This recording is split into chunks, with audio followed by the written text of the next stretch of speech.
Fala, seus mal diagramados, o bolsonarismo é um esquema de pirâmide mental. Você entra apenas indignado com a corrupção da classe política e pode sair como um terraplanista misógino, anarcocapitalista que se veste como personagem de novela das 6 do Valcir Carrasco e que só sai de casa para ver missa em latim e fazer motociata com o mito. Claro que temos variações. Um hétero top suburbano como o Mamãe Falei normalmente nunca estaria na mesma resenha que um Paulo Cogos.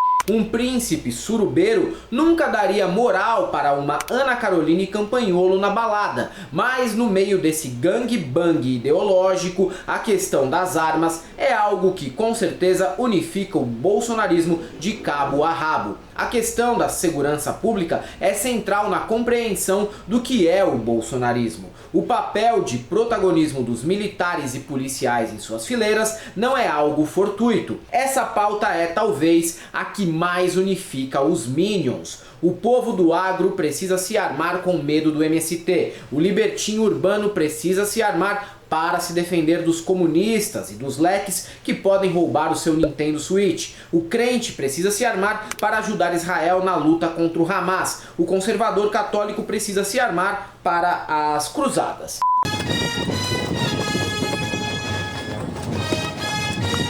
O medo é o afeto central no bolsonarismo.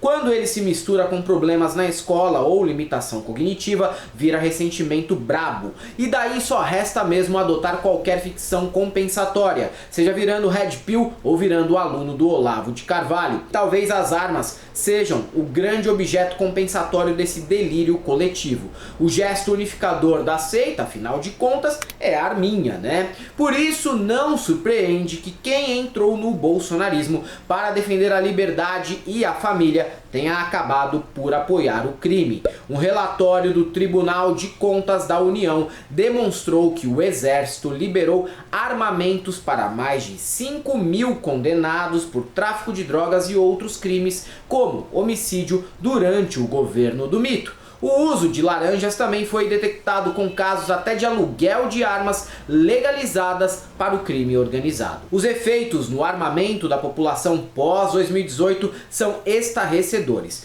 De 2005 até 2017, o país tinha 4.000 novos CACs, colecionadores, atiradores esportivos e caçadores a cada ano. Desde 2018, o número subiu para 144.000 novos registros em média por ano. Atualmente, o Brasil tem mais de 780.000 CACs ativos, o que permitiu a compra de até 60 armas, sendo que a metade poderia ser de equipamentos mais potentes, como fuzis. Olha só a insanidade, mais de 30.000 fuzis foram vendidos para a população. Por sorte, uma das primeiras medidas do governo Lula foi acabar com essa farra dos piroquinhas e seus problemas freudianos com armas de grosso calibre. Aqui se mostra bem como funciona a fanatização via bolsonarismo. Você se apega a uns chavões e frases feitas, como toda aquela conversa abstrata sobre liberdade, e quando toma o poder faz medidas sem calcular as consequências reais. O efeito é esse aqui: um empresário de 37 anos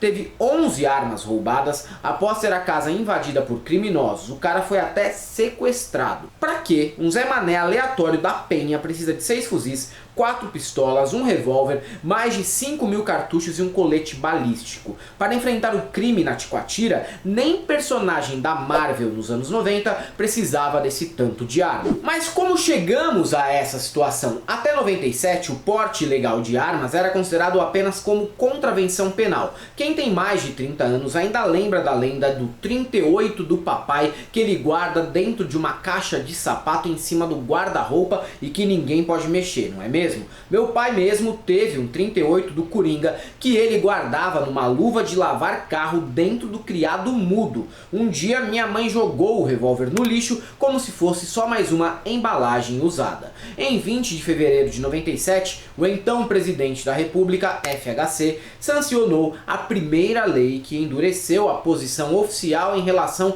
à posse de armas, tornando o porte ilegal um crime inafiançável e passível de encarceramento por 1 a 4 anos. A Lei 9.437 também foi a responsável por criar o Sistema Nacional de Armas, SINARME, em vigor até hoje. Foi a Lei 10.826 de 2003, conhecida como Estatuto do Desarmamento, que mudou em definitivo esse cenário. Além de penas maiores, tivemos a restrição para a venda, o registro e a autorização oficial ao porte de armas de fogo. Em 2005, tivemos até um referendo tratando do Estatuto. A reação da direita brasileira contra o Estatuto surgiu imediatamente. Olavo de Carvalho, em especial desde sua chegada aos Estados Unidos em 2005, fazia questão de defender a liberação das armas aos moldes do padrão redneck americano. Para ele, o desarmamentismo é uma ideologia nazista financiada pela ONU, Comunidade Europeia, Fundação Ford, Fundação Rockefeller e entidades similares, além do senhor George Soros, é claro. Outra figura importante para entender a questão é Bené Barbosa, que ainda em 2004 fundou a ONG Movimento Viva Brasil, que expressamente defende a revogação do Estatuto do Desarmamento. Os livrecos dele são praticamente catecismo do armamentismo nacional. Nos anos dourados do Olavo bolsonarismo da internet, época das lives do Lobão no YouTube com todo tipo de idiota e das mega manifestações contra a Dilma, ele se tornou mais uma hiposcelebridade da direita brasileira. Antes de continuarmos, um detalhe em off-topic. Como figuras como o Lobão foram prejudiciais para a vida pública nacional. Hoje, quem vê o Instagram de um mero refúgio do B-Rock dos anos 80, que por vezes posta até foto de gatinho, não imagina que esse senhor abriu o bueiro de onde surgiu Olavo, Empíricos, Romeu Tuma Jr. e o próprio Bené Barbosa. E a fatura dessa merda toda não chegou para ele até agora. E não existe a desculpinha de "ai, ninguém sabia como seria o mito no governo". Se tem algo que o Jair nunca fez foi ser incoerente. Ele é exatamente aquilo que fala e faz. O governo dele demonstrou isso. Mas voltando, o raciocínio de caras como o Bené é simples de ser entendido e vem daí sua sedução.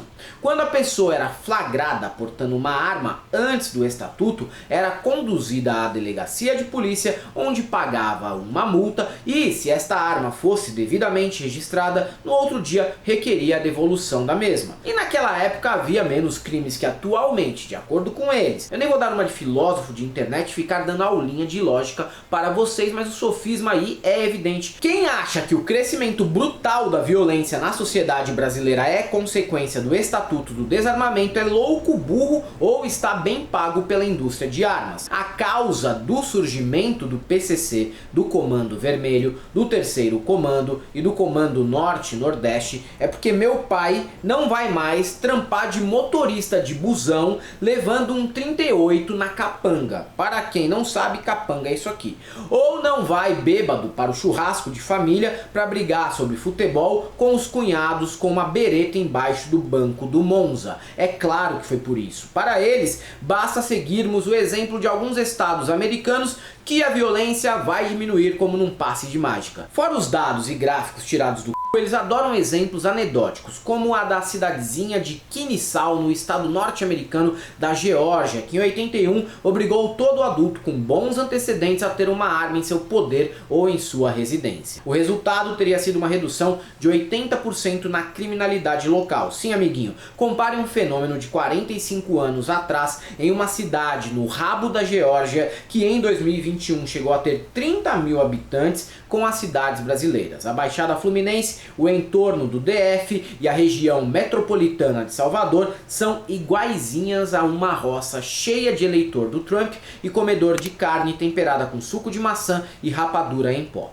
Apesar de termos falado muito até agora sobre os dementes digitais do olavismo, não se pode esquecer que a política nacional é um imenso BBB, boi, bíblia e bala. E a bancada da bala é desde 1988 uma das entidades mais fortes dentro do Congresso Nacional. A Frente Parlamentar da Segurança Pública na Câmara é composta por 240 deputados, tais como Alberto Fraga, Paulo Bilinski e Caroline Detoni.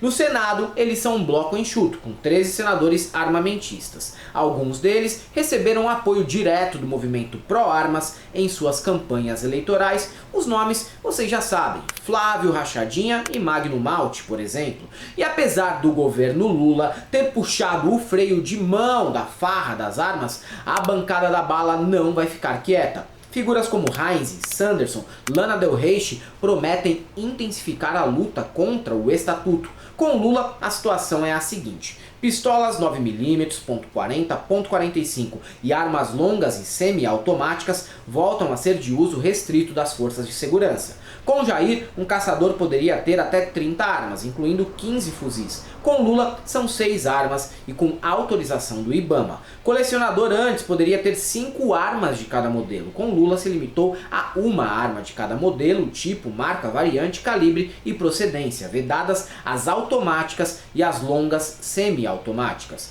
Atirador desportivo poderia ter, no tempo do Jair, até 60 armas, hoje em dia no máximo 8. Algo que se ignora nesse debate é como a questão econômica, em uma distopia bolsonarista da vida real, acirraria ainda mais o abismo entre pobres e ricos na sociedade. Arma, assim como o carro ou um instrumento musical, precisa de prática para ser bem manuseada. Só para manter um simples 38, quanto um cidadão gasta? Um simples 38 na loja é por baixo R$4.000. Avaliação psicológica em média uns 600 conto. Um curso de tiro R$800. Ninguém pratica tiro, eu suponho, em casa. E aí vem a necessidade de participar de um clube de tiro que não é barato. Mas ainda é algo que será disputado nas próximas décadas. A ideia de se armar para garantir a segurança lembra muito a ideologia do empreendedorismo. Cada um que se f*** como quiser, eu tenho que me garantir. A estratégia do bolsonarismo, e nisso ele seduz tanto liberais como religiosos, é destruir qualquer noção de responsabilidade pública entre os indivíduos. Assume-se que a vida é uma luta sangrenta de todos contra todos e que as relações humanas devem ser mediadas apenas pelas trocas comerciais e pela fé cristã. Todo o resto, política, arte, religiões não cristãs, ciência, direito, tudo que não faça parte da resenha crentes e liberais é, segundo eles, apenas oportunidade para uns safados venderem soluções